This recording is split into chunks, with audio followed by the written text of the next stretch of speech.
¿Qué tal amigos? Bienvenidos una vez más a nuestro canal de audiolibros.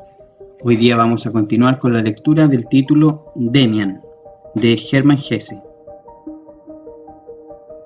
Capítulo 2. Caín. De una manera totalmente inesperada, llegó la salvación de mis torturas, y fue acompañada al mismo tiempo de algo nuevo que hasta hoy ha estado actuando en mi vida. En nuestro colegio, poco tiempo antes, había ingresado un alumno nuevo. Era hijo de una viuda rica, que había venido a vivir a nuestra ciudad, y llevaba un brazalete de luto en la manga. Estaba en una clase superior a la mía, y era algunos años mayor que yo, pero a mí, como a todos, me llamó enseguida la atención. Este alumno especial parecía mucho mayor de lo que en realidad era. A nadie le daba la impresión de que fuera un chico. Entre nosotros, todavía niños, se movía aislado y maduro, como un hombre, como un señor. No era popular, no participaba en los juegos y menos en las peleas. Solo nos gustaba su tono seguro y decidido frente a los profesores. Se llamaba Max Demian. Como ya antes había ocurrido en nuestro colegio, un día, por no sé qué motivos, llevaron a otra clase a nuestra amplia sala. Esta clase era la de Demian. Nosotros, los pequeños, teníamos historia sagrada y los mayores debían redactar una composición. Mientras nos explicaban la historia de Caín y Abel, yo miraba de reojo la cara de Demian, que me fascinaba de manera extraña. Observaba aquel rostro seguro, inteligente y claro, inclinado sobre su trabajo con expresión atenta y firme. No parecía en absoluto un alumno haciendo sus deberes, sino un investigador dedicado a sus propios problemas. No podía decir que me resultaba simpático, al contrario, me resultaba orgulloso y frío, demasiado seguro de sí mismo. Sus ojos ya miraban como los de los adultos, con esa expresión un poco triste e irónica, que nunca gusta a los niños. Pero yo me sentía obligado a mirarle constantemente, me gustara o no. Sin embargo, cuando él me dirigía la mirada, yo apartaba los ojos asustado. Al evocar hoy el aspecto que tenía Demian entonces, puedo decir que era totalmente diferente a todos los demás y que tenía una personalidad muy definida que llamaba la atención, aunque él hacía todo lo posible por pasar inadvertido, comportándose como un príncipe disfrazado que se encuentra entre chicos campesinos y se esfuerza en parecer uno de ellos. Salió detrás de mí al terminar las clases, y cuando los demás se dispersaron, me alcanzó y me saludó. Este saludo, correcto y educado, resultaba también muy adulto, aunque imitara nuestros modos de colegiales. ¿Vamos juntos un trecho?, me preguntó con amabilidad. Me sentí muy halagado y dije que sí. Enseguida le expliqué dónde vivía. «Oh, ¿vives allí?», dijo sonriendo. «Conozco esa casa. Sobre vuestra puerta hay algo muy curioso que me ha interesado desde que lo vi». En ese momento no supe a qué se refería, y me asombró que conociera mi casa mejor que yo. Luego recordé el escudo que había sobre el portón. Estaba medio borrado ya por el paso del tiempo, y había sido pintado varias veces. Hasta donde yo sabía, no tenía nada que ver con nosotros y nuestra familia. «Realmente no sé lo que es», dije tímidamente. «Me parece que es un pájaro o algo así. Debe ser muy antiguo. Dicen que la casa perteneció antiguamente a un convento». «Puede ser», asintió él. «Obsérvalo bien, esas cosas suelen ser muy interesantes. Creo que el pájaro es un gavilán».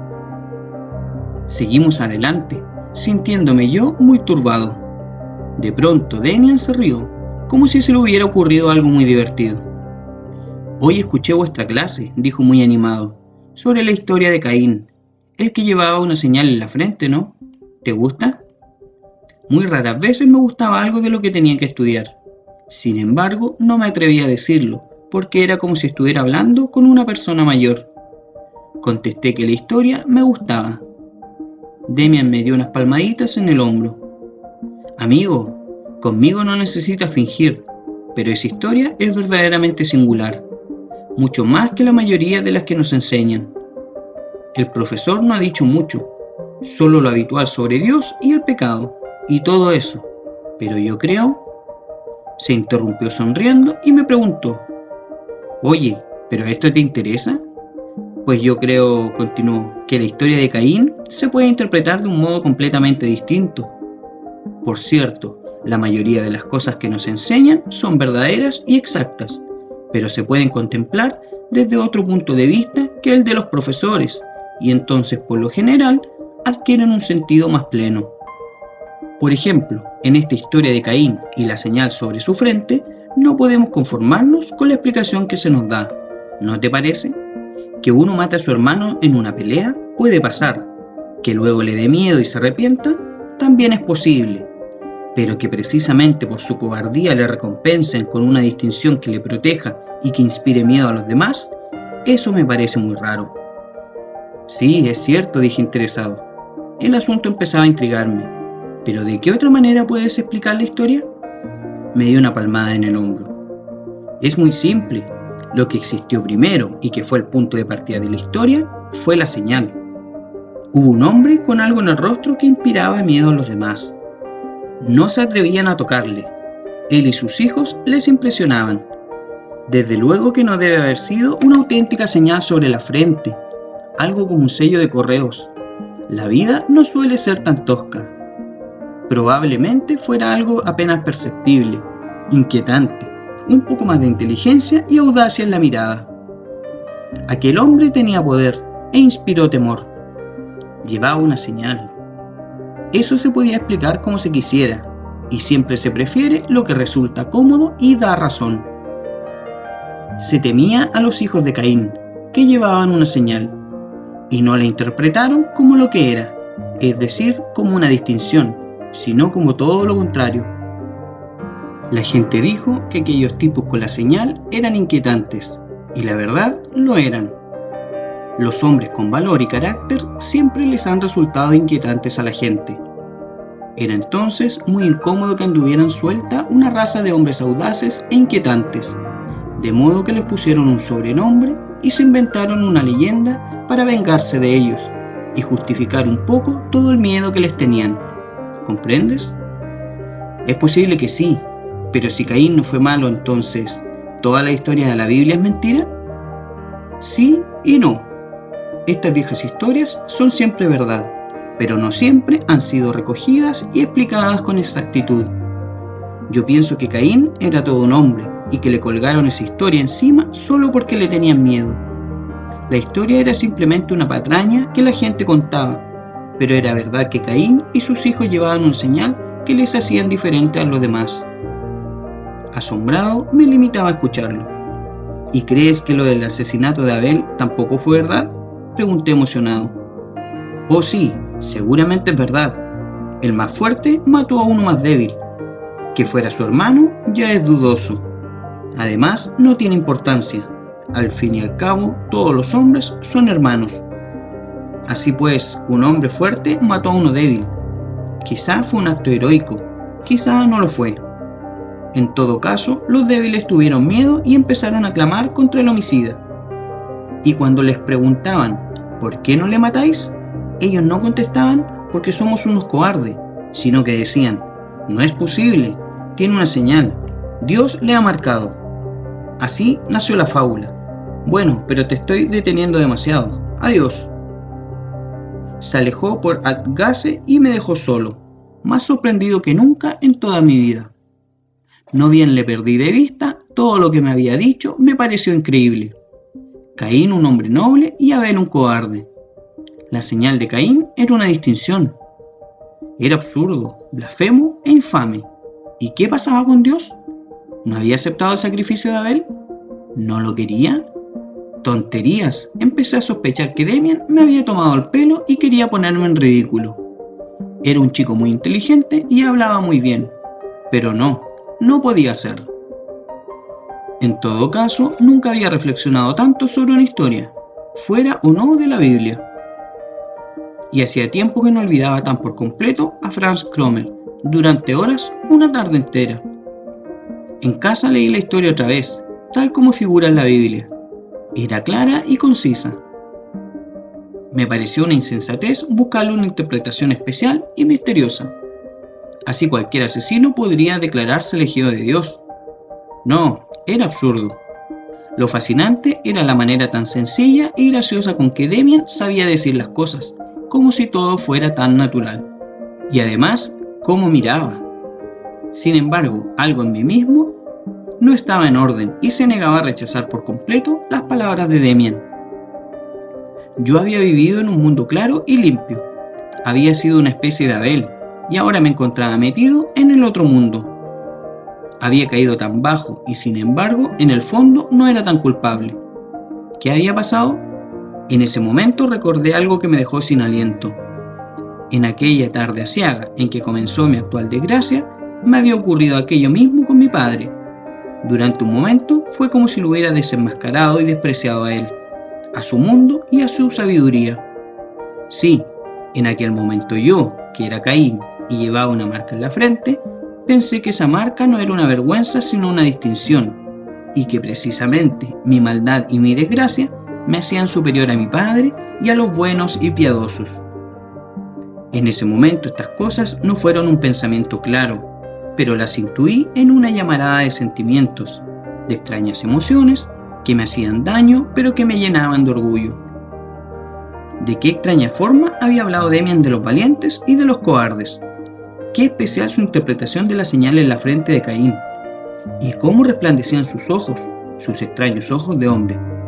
Se me ocurrió confusamente que el propio Demian era un Caín. ¿Por qué le defendía si no se sentía semejante a él?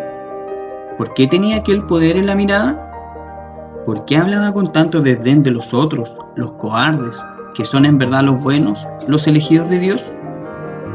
Sabía que estos pensamientos no me llevaban a ninguna parte.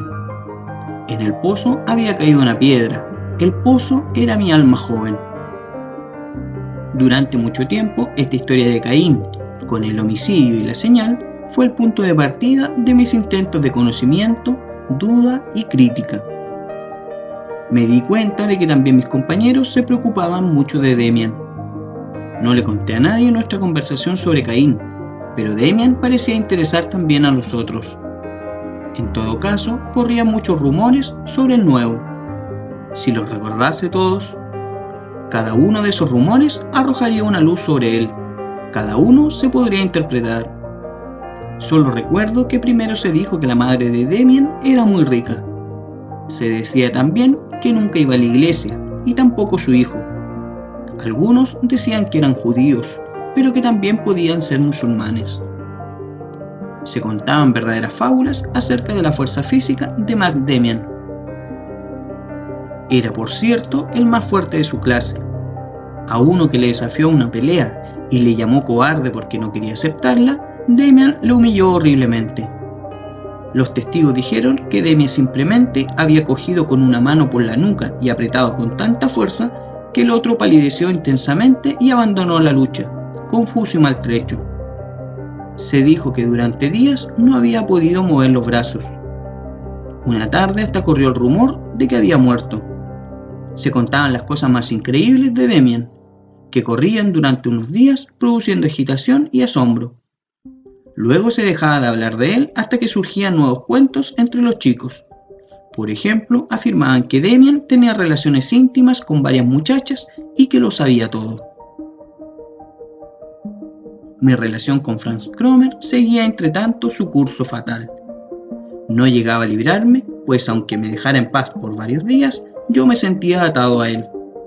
Se instalaba a mi lado en mis sueños, como una sombra, y lo que no me hacía en la realidad se lo permitía mi fantasía en sueños, en los que me convertí en su esclavo.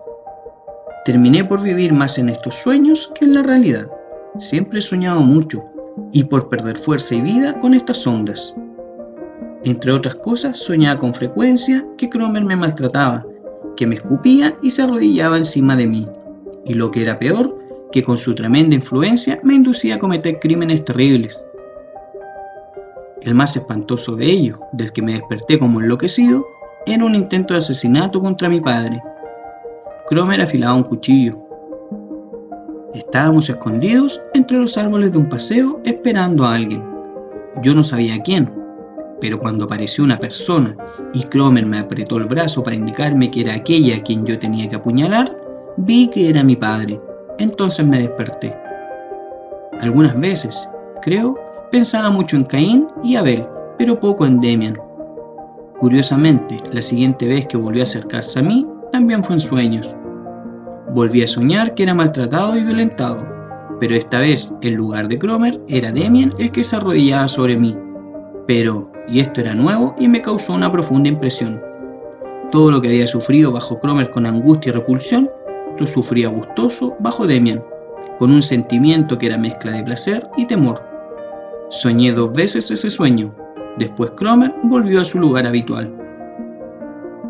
Ya no puedo distinguir con exactitud lo que viví en estos sueños y lo que viví en realidad. El caso es que mi vil relación con Cromer siguió su curso y no terminó cuando finalmente conseguí pagarle la suma debida a costa de una serie de pequeños hurtos.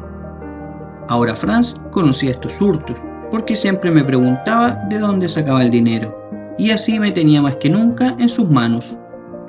A veces me amenazaba con contarle todo a mi padre, y entonces el miedo de que lo hiciera era apenas mayor que el profundo pesar de no haberlo hecho yo desde un principio. No obstante, a pesar de lo mal que me sentía, no me arrepentía del todo, al menos no siempre. A menudo sentía que todo tenía que ser necesariamente así, que sobre mí pesaba un maleficio y que era inútil querer romperlo. Mis padres seguramente sufrían también con esta situación. Un espíritu extraño se había apoderado de mí. Ya no tenía lugar en nuestra comunidad, que tan unida había estado, y a la que solía añorar desesperadamente como un paraíso perdido.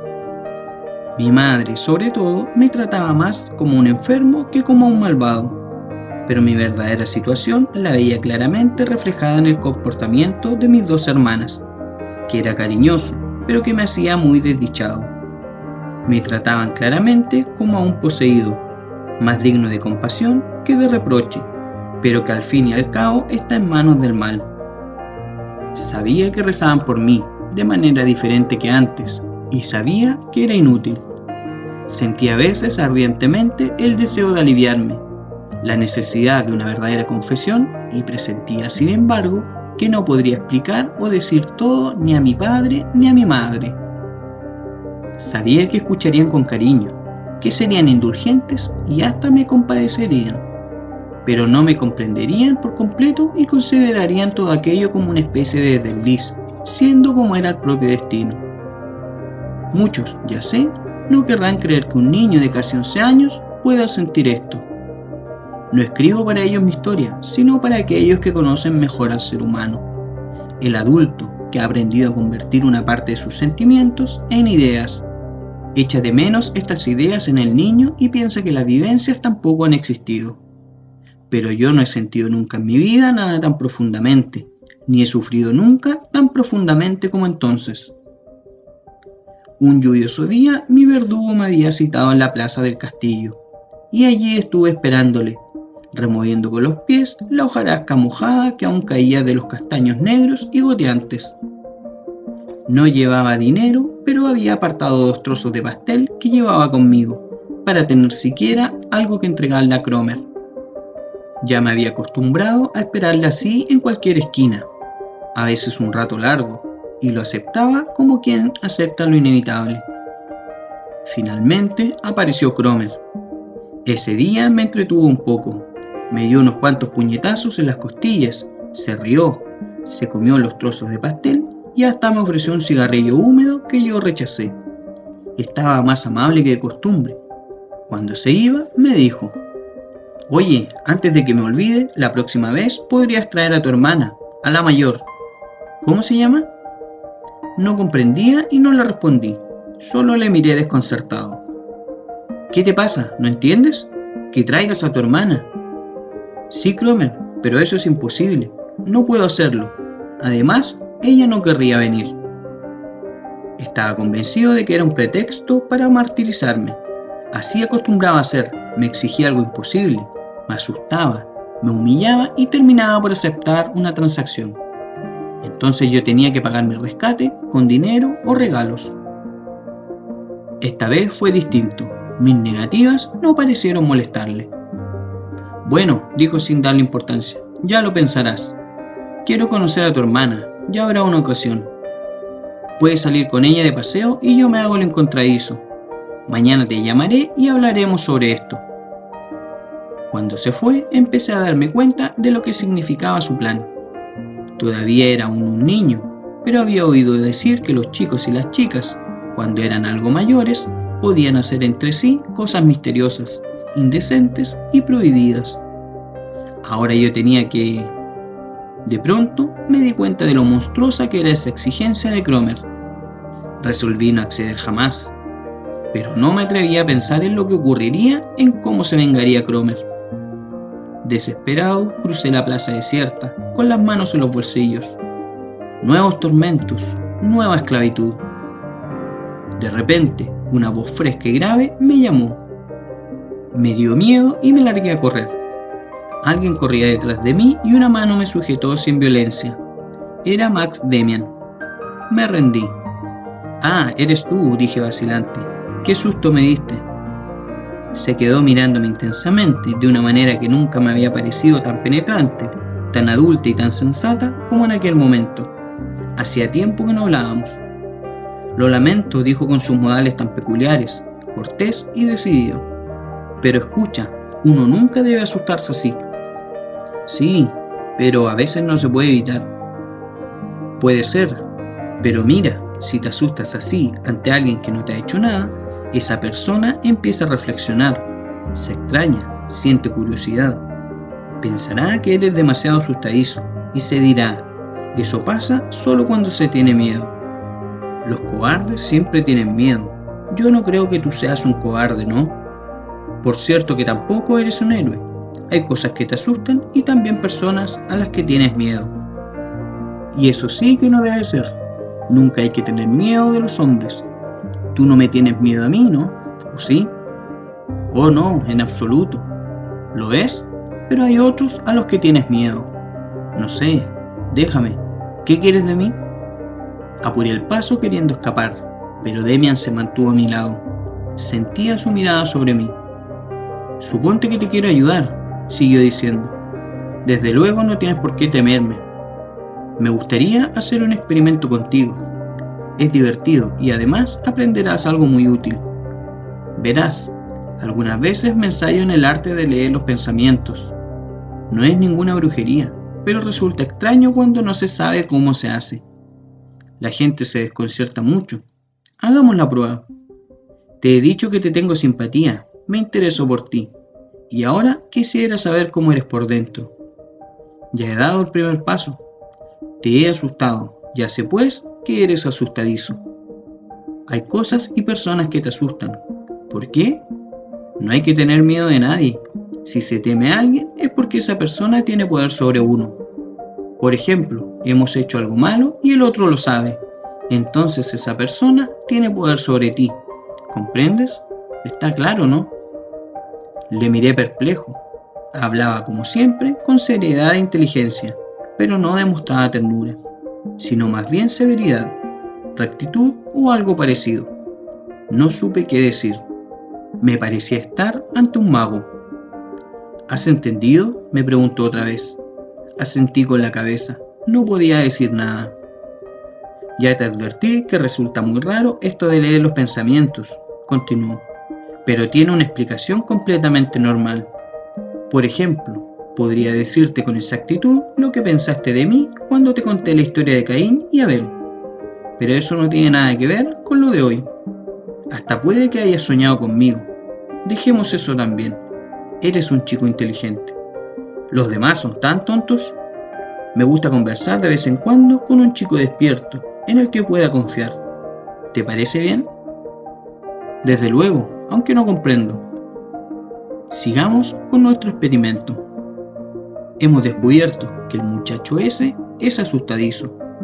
Le teme a alguien, probablemente comparte con ese alguien un secreto que le resulta doloroso. ¿Es algo parecido? Como en el sueño, me entregué a su voz y a su influjo. Asentí. ¿No hablaba por él una voz que solo podía salir de mí mismo? ¿Que lo sabía todo? ¿Que sabía todo mejor y con más claridad que yo? Damian me dio una fuerte palmada en la espalda. Entonces he acertado. Ya me lo imaginaba. Ahora una sola pregunta más. ¿Sabes cómo se llama el chico que se fue hace un rato?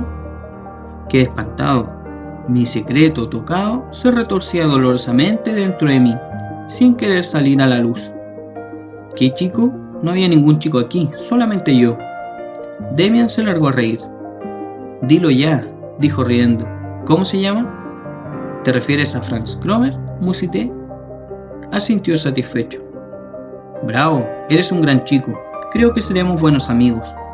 Pero voy a decirte una cosa. Ese Cromer, o como se llame, es un mal tipo. Su cara me dice que es un canalla. ¿Qué piensas tú? Oh sí, suspiré. Es horrible. Es un demonio. Pero que no sepa nada de esto.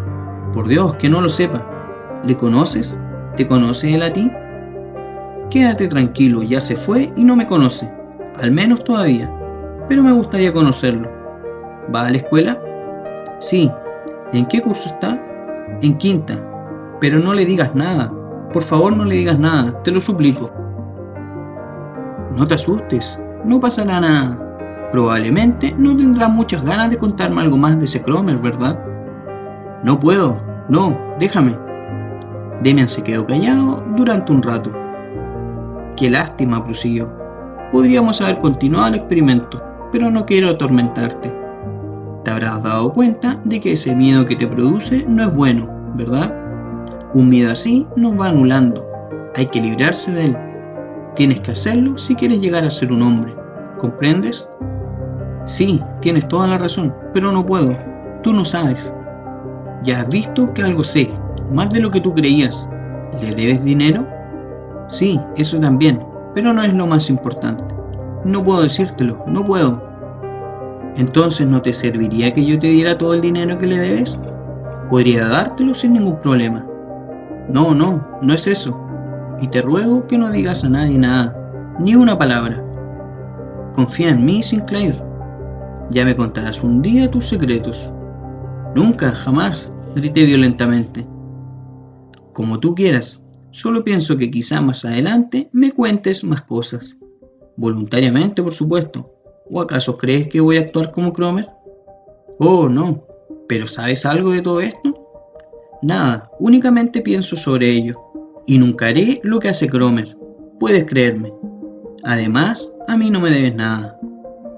Permanecimos en silencio durante un rato y me tranquilicé un poco. Pero lo que sabía Damian cada vez me parecía más misterioso. Me voy a casa, dijo, ciñéndose más el abrigo bajo la lluvia. Pero antes quiero decirte otra cosa. Ya que hemos llegado tan lejos, tienes que librarte de ese tipo. Si no puedes de otra manera, mátalo. Me impresionaría y me gustaría que lo hicieras. Yo te ayudaría. Nuevamente sentí miedo. Recordé de pronto la historia de Caín. Todo eso era terrible y empecé a llorar suavemente. Demasiadas cosas inquietantes daban vueltas alrededor de mí. Ya, sonrió Max Damian. Ándate a tu casa. Ya lo arreglaremos, aunque lo más simple sería matarlo. En estos casos, lo más simple es siempre lo mejor. No estás en buenas manos con tu amigo Cromer. Cuando llegué a mi casa me pareció que había estado un año afuera. Todo había cambiado. Entre Cromer y yo había surgido algo como un futuro, como una esperanza. Ya no estaba solo. Ahora me daba cuenta de lo espantosamente solo que había estado durante semanas y semanas con mi secreto. De inmediato pensé lo de tantas veces, que una confesión a mis padres me aliviaría, pero no me redimiría por completo. Casi me había confesado a otro, a un extraño, y un presentimiento de liberación volaba hacia mí como un aroma intenso. De cualquier manera, mi miedo se demoró aún en desaparecer. Estaba seguro de que me esperaban largas y horribles disputas con mi enemigo. Por eso me pareció muy raro que todo transcurriera de una manera tan callada, tranquila y secreta. El silbido de Cromer no volvió a oírse delante de mi casa durante un día, 2, 3, toda una semana. No me atrevía a creerlo y en mi interior estaba alerta, temiendo que apareciera de pronto, precisamente cuando menos lo esperaba, pero no apareció. Desconfiando de la nueva libertad, no terminaba de creerlo, hasta que por fin me encontré con Franz Cromer en la calle. Bajaba por la Seilergasse directamente hacia mí.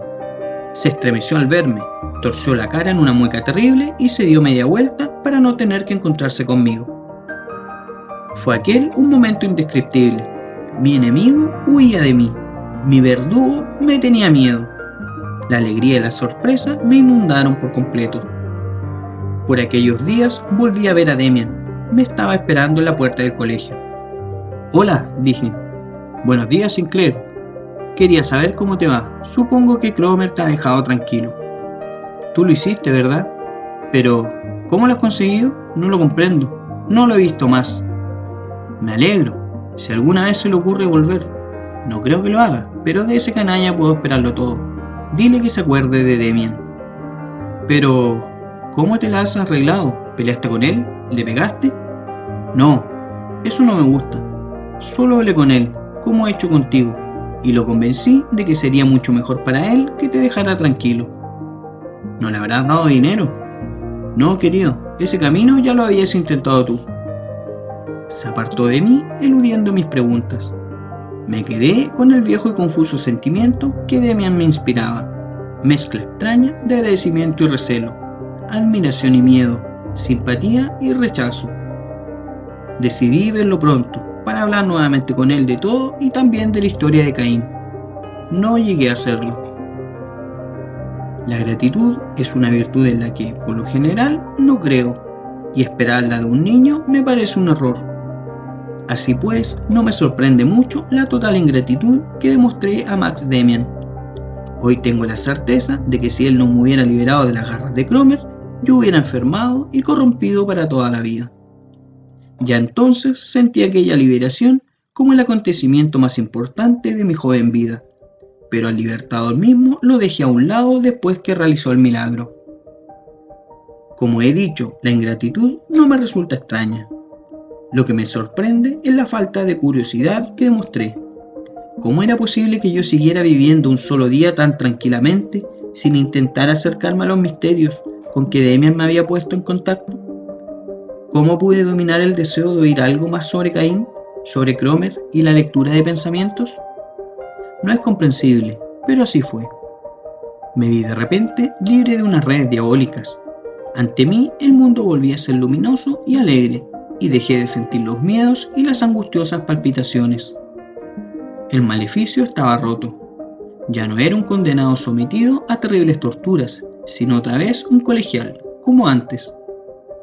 Mi naturaleza procuró recuperar rápidamente el equilibrio y la tranquilidad, y se esforzó sobre todo en apartar y olvidar todo lo feo y amenazador. La larga historia de mi culpa y mis miedos se fumó de mi memoria con fantástica rapidez, sin dejar aparentemente una cicatriz o una huella.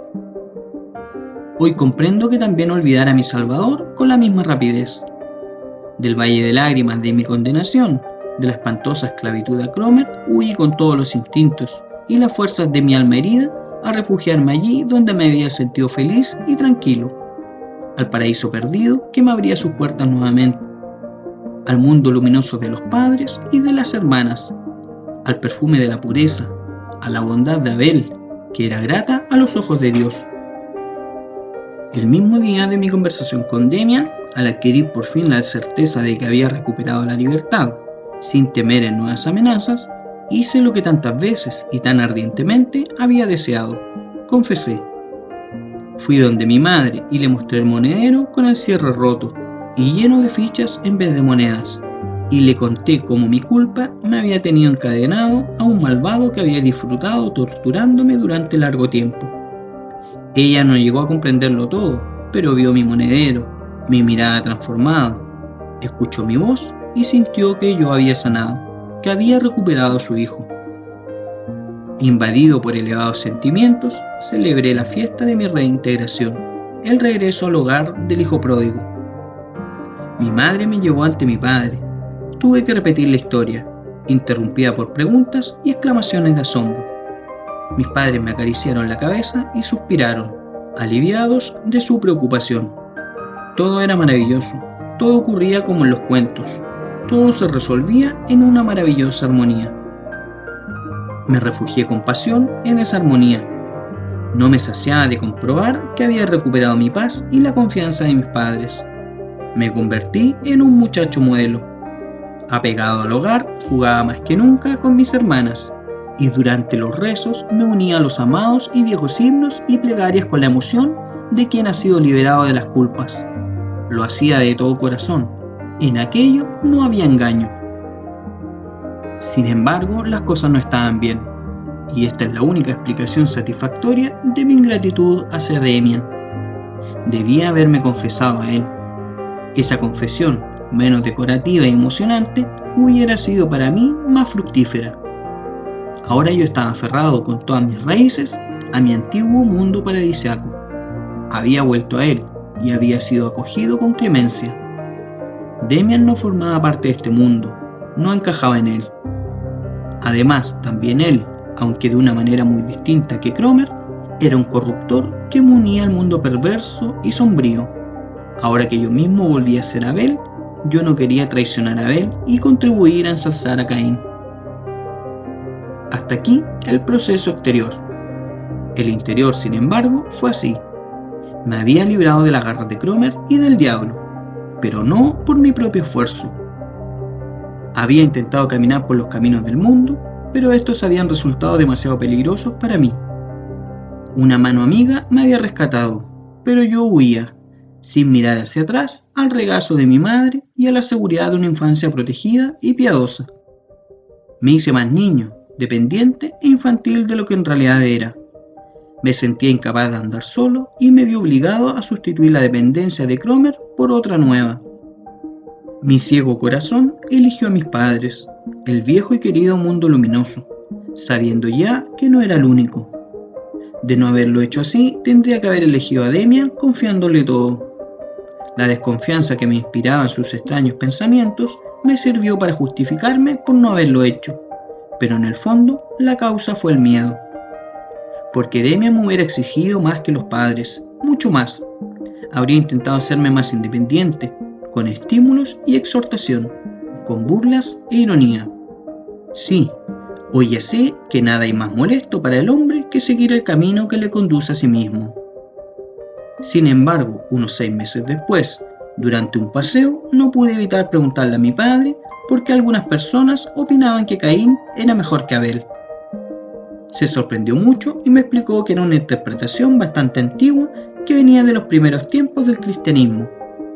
La habían sostenido determinadas sectas, entre ellas la llamada de los cainitas.